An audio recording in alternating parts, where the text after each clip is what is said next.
Please help us. Please help us before we die. Please. Tiden er ved at rinde ud for danske Søren Lyngbjørn og Eddie Lopez, der bliver holdt som gidsler i Somalia. We are very afraid.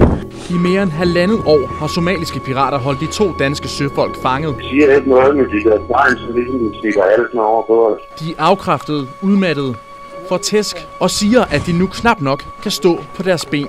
I am sick. I am very sick. I had a lot of pain in my stomach.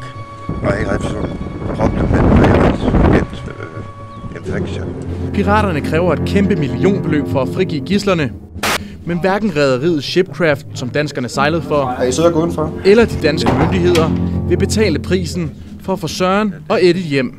Der er ikke nogen, der kan holde ud og se på det her længere. De lider, de dør, hvis de ikke kommer hjem, og de skal hjem nu. Der er ingen grund til at vente mere. Please.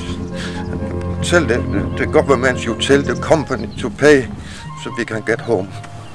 Please. Derfor stiller Ekstrabladet nu spørgsmålet: skal Eddie og Søren rådne op i Somalia? Vi ved, at rederiet har penge.